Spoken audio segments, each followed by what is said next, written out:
Well, currently underway at Sydney's Long Reef Beach, the Sony Sailboard International has attracted one of the strongest board sailing fields in the world. But among the plethora of tanned Hawaiians, Australians and Northern European competitors, there is one as yet little-known sailor from Greece. Adrian Swift profiles this up-and-coming bronzed Grecian. If there has been a boom sport in the world in the last decade, it's sailboarding. Invented in 1969 by an American, Hoyle Schweitzer, sailboarding has recently overtaken skiing as Europe's biggest sporting industry. Hundreds of millions of dollars worth of sailboards and gear are manufactured and sold each year.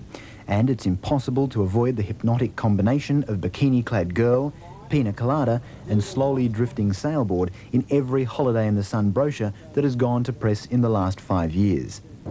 But while in some aquatic paradises such as Hawaii, a core of sailboarders have taken the sport to new heights, in Greece, while many participate in the sport in Athens and the Greek islands, few top competitors have hailed from its shores. That's what makes Philip Adamidis so unusual. Philip is 19 and comes from Athens. He is in Australia for the Sony Sailboard International, a major sailboarding event at Sydney's Long Reef Beach that has brought together one of the best fleets in the world today. They come from Hawaii, mainland USA, Germany, Sweden and Denmark, most of the European countries. They bring with them trailers full of special boards worth thousands of dollars, and of course the obligatory pretty girls. But for Philip, this is his first contest overseas. I saw there are a lot of good wave sailors here, but I'm sure that most of the good wave sailors, they don't know a lot about racing tactics. I know some racing tactics, and I'm somehow good in waves. So I believe in overall ranking, I must be among the first 100 in the world. I've been sailing since spring of 1980. It's about 5.5 years. But I started really hard, how can I say it? I train all the time, all year long. Sailboarding is my favorite sport. I should say that as the time goes by and I learn more and more things, I think I like it more. An unknown quantity on the sailboarding scene, Philip's sheer talent has attracted sponsorship, although limited compared to the top competitors, from the Austrian F2 Sailboard Company and the Greek Olympic Airways, who paid for his fare to Australia. Now I've been to Europe for the Amateur World Cup, and there I met Peter Brockhaus, the F2, the owner of F2 company, and he said he would like to give me a chance to go on semi-professionally or perhaps professionally. He gave me 2 boards, and then I got the rest of the equipment from my dealer in Greece. So now I'm here by my own expenses. Saturday is the first day of competition.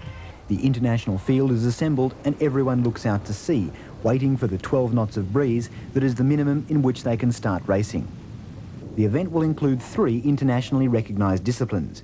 Course racing, similar to yachting where the sailors race around buoys placed out to sea. Slalom, where they race in and around buoys placed alternately close to shore and out to sea. And wave jumping, the most spectacular, where competitors are judged on their control and the height they reach as they jump the waves. Except for some fun events, there was no racing on Saturday. But by Sunday, despite the overcast conditions, a light breeze from the nor'east was filling in and the organisers, perhaps a little ambitiously, started a course race. Our boy Philip got off to a bad start, but later recovered well.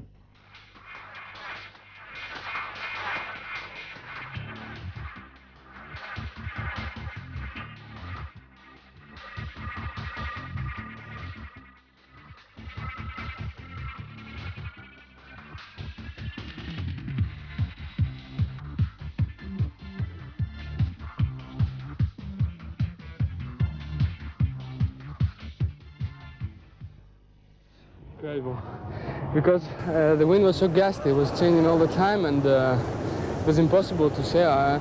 Besides, there was no wind in the last half an hour, no wind at all. But just as suddenly as the wind dropped for the course race, a southerly front came screaming across the beach, and the serious competition was underway, the first of the high wind legs, the slalom.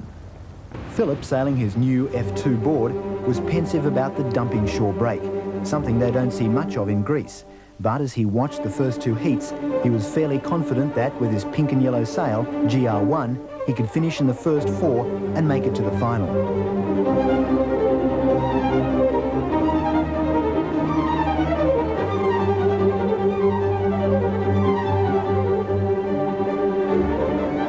I had a very bad start. As soon as I jumped on the board, I had a nose deep, I lost the sail, and then when I started again, a big wave came and washed me off. And then there was no wind to the first mile. I mean, everything went wrong from the beginning. If you start bad, then there's no chance. You get so tensed and it's hard to do a good race. It had been a bad start for Philip, but the bulk of the competition was yet to take place. Pressure has an unusual effect on some athletes. Highly trained bodies and minds often don't function with quite the same precision as they assured us they would in practice. After being knocked out of the slalom, Philip went down to drown his sorrows, so to speak, in the surf beyond the course. The people in Greece, since they're young, they start playing football in all the neighborhoods, you know, and it's hard to get them to do something else. It's something unique.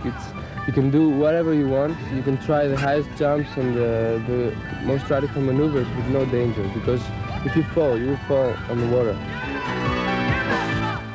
Adrian Swift reporting. Well, back overseas now and to